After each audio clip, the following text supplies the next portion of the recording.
हम जानना चाहेंगे दीपक सर से, जो कि पिछले कई सालों से रियल एस्टेट के क्षेत्र में काफ़ी ज़्यादा नॉलेज लिए हमारे साथ हैं। आज हम जानना चाहेंगे उनसे कि फ्लैट और प्लॉट इन दोनों से रिलेटेड, जो कि आज की आम जनता के बीच में काफ़ी ज़्यादा वाद विवाद का ये एक टॉपिक है, जो अक्सर लोगों को एक कंफ्यूजन में बनाए रखता है कि हमें किस में इन्वेस्ट करना ज़्यादा सही रहता है, फ्लैट या प्लॉट।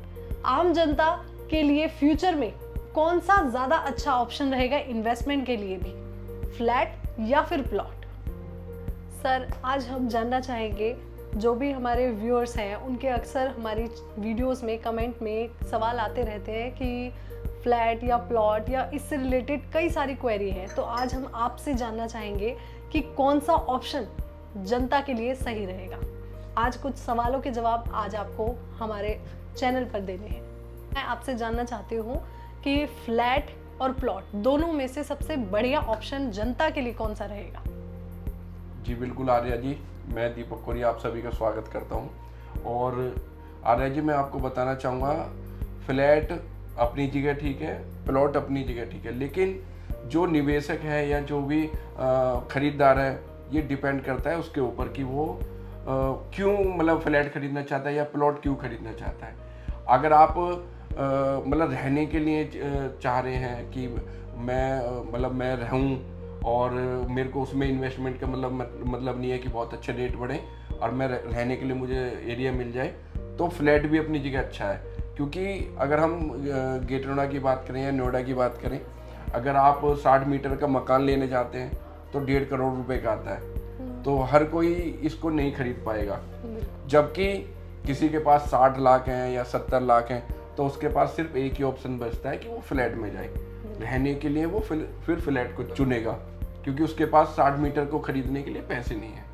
बिल्कुल सर, मेरा अगला प्रश्न ये है कि इन्वेस्टमेंट के नज़रिए से अगर हम पूछना चाहें, तो हमारे अगर फ्यूचर को देखें कि पैसे लगाना कौन सा ऑप्शन हमारे लिए सही रहेगा, फ्लैट में पैसे लगाना हमारे लिए फ़ायदेमंद रहेगा या प्लॉट में। जी आर्या जी, मैं आपको बताना चाहूँगा, अगर आप इन्वेस्टमेंट करना चाहते हैं कि आपके जो मैं पैसे लगा रहा हूँ वो अच्छा रिटर्न मिले, अच्छा एप्रिसिएशन मिले, तो वो हमेशा आपको प्लॉट में लगाना चाहिए। क्योंकि फ्लैट में एक लिमिट के बाद में ग्रोथ रुक जाती है। मतलब एक लिमिट बाद में ऐसा होता है कि अभी कोई चीज़ 30 लाख की है तो वो ज़्यादा से ज़्यादा आपकी 1.5 करोड़ रुपए की हो जाएगी। ठीक है, क्योंकि एक लिमिट के बाद में जो बिल्डिंग होती है वो मेंटेनेंस मांगती है। बिल्कुल ठीक है, लेकिन प्लॉट कभी भी मेंटेनेंस नहीं मांगता। आप अगर प्लॉट में मतलब इन्वेस्टमेंट कर रहे हैं तो ऐसा भी होता है कि 100 गुना रिटर्न मिला है। मतलब कि आपने कोई चीज़ 1 रुपए की खरीदी और उसकी आज 100 रुपए उसकी कीमत हो चुकी है। लेकिन फ्लैट में अगर कभी भी आप देखेंगे कोई चीज़ आपने 1 रुपए की खरीदी है तो उसके 100 रुपए नहीं हुए। और सर, आप ये भी बताएं कि फ्लैट और प्लॉट इन दोनों में जो छुपे हुए खर्चे होते हैं वो कौन कौन से होते हैं। जी आर्या जी, मैं आपको बताना चाहूँगा कि अगर आप फ्लैट में जाते हैं, फ्लैट में अगर आप चाहे खाली ही पड़ा हो, आपने लॉक लगा रखा तो आपको मेंटेनेंस चार्ज देना होता है बिल्डर को। उसमें आपका पार्किंग भी आती है, आपका बिजली भी आते हैं, मतलब 24 आवर्स जो बैकअप होता है वो भी चार्ज आता है। ठीक है, मतलब वाटर चार्ज भी आता है।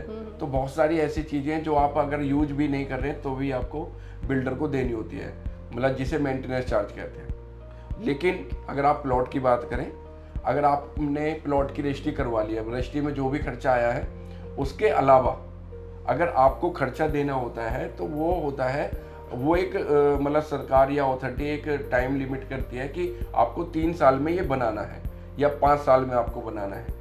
तो बस वो पेनल्टी, मतलब वो चीज़ होती है, अगर आप उस टाइम में नहीं बनाएंगे तो आप पे पेनल्टी लगती है। ओके। और सर, मुझे अब ये जानना है कि मेरे पास काफ़ी ऐसे क्लाइंट आते हैं जो ये बोलते हैं कि मैडम हमारे पैसे फंस गए हैं, हमने अच्छी जगह लगाए, काफ़ी अच्छी हमें बिल्डर प्रोजेक्ट टाइप स्कीम दिखाई जिसकी वजह से हम थोड़ा आकर्षित होकर अपने पैसे लगा चुके हैं। अब वो पैसे फंसने का क्या किस्सा है सर, वो हमें बताइए। आर्या जी, ये जो आप कह रहे हैं ना, ये हमेशा फ्लैट में होता है। मतलब ये जब भी कोई मतलब आपका जो क्लाइंट है या इन्वेस्टर है या जो चीज़ मतलब रहने के लिए खरीद रहा है, तो जैसे फ्लैट को खरीदने के लिए वो एडवांस दे देता है। तो बिल्डर क्या करते हैं, जो शुरू में ही ना लॉन्च कर देते हैं, प्री लॉन्च बोलते हैं, उसी टाइम पे उनको 10% या 20% एडवांस देना होता है। उसके बाद में धीरे धीरे जैसे जैसे मतलब बनता चला जाता है, बिल्डिंग बनती जाती है, तब पैसे देने होते हैं। तो इस तरीके से शुरुआत में तो पैसे दे देती है, मतलब क्लाइंट आपके पैसे दे देंगे या जो भी खरीदना चाहता है वो पैसे दे देंगे।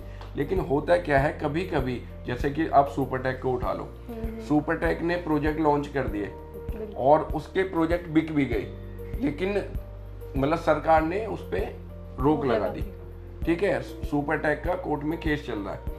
अब जिन लोगों ने उसमें फ्लैट खरीदे, ना तो उनको फ्लैट मिले, ना उनके पैसे रिटर्न हो रहे हैं। तो ये जब भी कभी भी आप मतलब बिल्डर में जाते हैं या फ्लैट में जाते हैं तो ये समस्याएं भी आ जाती हैं, लेकिन प्लॉट में ये समस्याएं नहीं आती हैं। अगर आप ऑथोरिटी का कोई प्लॉट ले रहे हैं तो रीसेल में ले रहे हैं तो हैंड टू हैंड आपके नाम पे ट्रांसफर हो जाता है, रजिस्ट्री हो जाती है। ठीक है, अगर आपने कोई मकान लिया तो आपके नाम पे ट्रांसफर हो जाएगा, रजिस्ट्री हो जाएगी, पोजीशन हो जाएगा। लेकिन फ्लैट में कभी कभी हो जाता है कि बिल्डर की वजह से, सरकार की वजह से उसमें पैसे फंस जाते हैं। ठीक है। मैं सामाजिक तौर पे आपसे ये और जानना चाहूँगी कि हमारे लिए, आम जनता के लिए, फ्लैट में रहना ज़्यादा सही रहेगा या मकान में? कौन सा बेस्ट ऑप्शन रहेगा? जी आर्या जी, मैं आपको बता देता हूँ। आपने देखा होगा नोएडा, दिल्ली, गाजियाबाद, ग्रेटर नोएडा, यहाँ बहुत ऊंची ऊंची बिल्डिंग बनी हुई है, बहुत ऊंचे ऊंचे फ्लैट बने हुए हैं और ज़्यादातर भरे हुए भी हैं। बिल्कुल। वो लोग पागल नहीं हैं, वो जो लोग उसमें रहते हैं उनका रहना जो है ना, वो उसे जो पसंद कर रहे हैं वो इसलिए पसंद कर रहे हैं कि मेरी फैमिली को, मतलब मेरे बच्चों को वहाँ एक अलग तरीके का माहौल मिलेगा, वहाँ की जो सोसाइटी होगी वो अलग तरीके की होगी।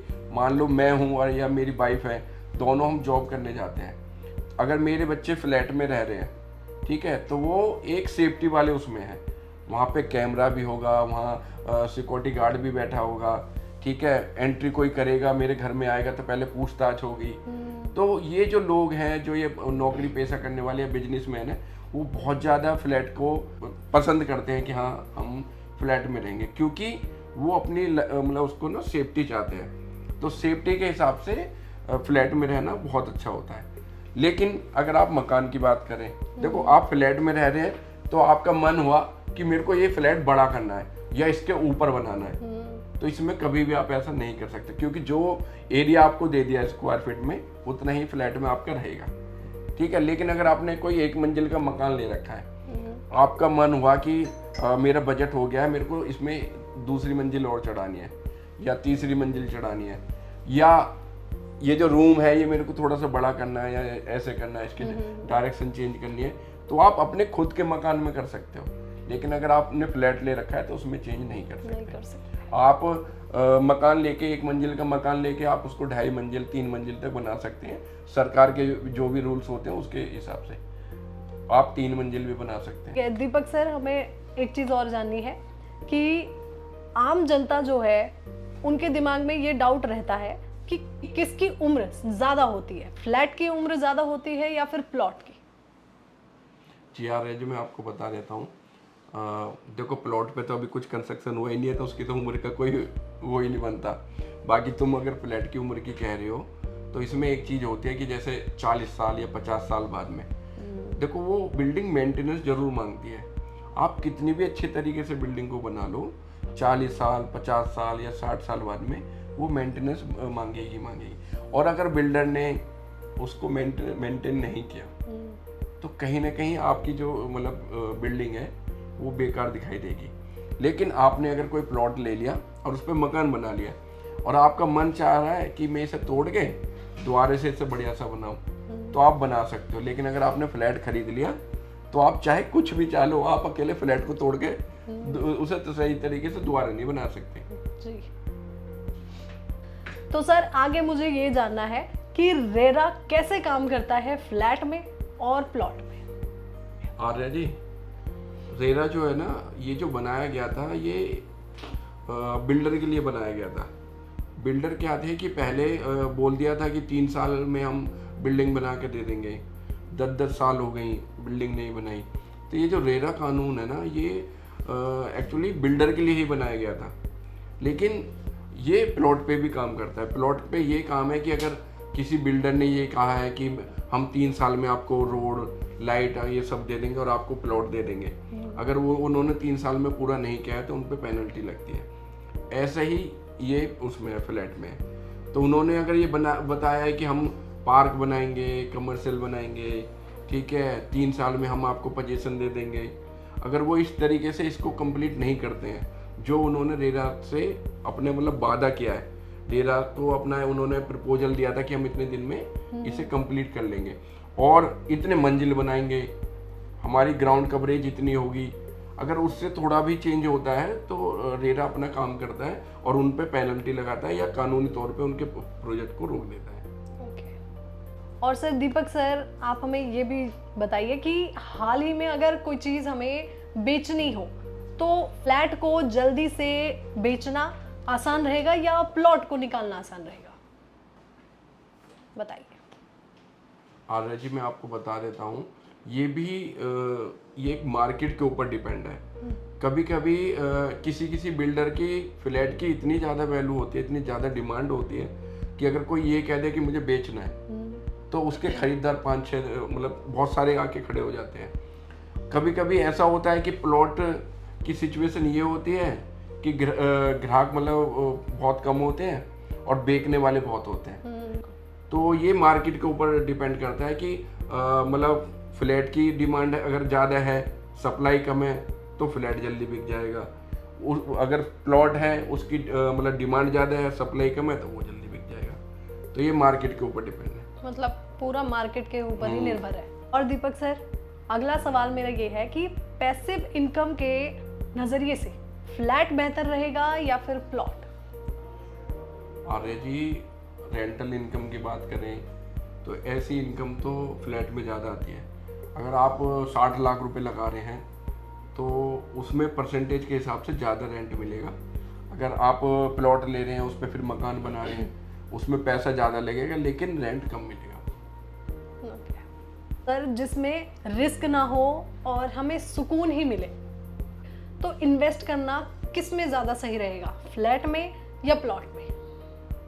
आर्य जी, मैं आपको बता देता हूँ, इन्वेस्टमेंट अगर करना चाहते हैं तो आप फ्लैट में भी बिना रिस्क के होता है, ठीक है, सुकून वाला होता है। प्लॉट में भी सुकून वाला होता है, बिना रिस्क के होता है। लेकिन आप अगर फ्लैट खरीद रहे हैं या प्लॉट खरीद रहे हैं, आप कोशिश करना फिर अप्रूव्ड हो। ऐसा मतलब कहीं पे भी इन्वेस्टमेंट मत करना जहां रेरा ना हो और अथॉरिटी उसमें इन्वॉल्व ना हो।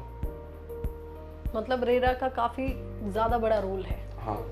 आज के दिन आप निवेशकों को क्या राय देंगे कि वो उन्हें कहाँ निवेश करना चाहिए?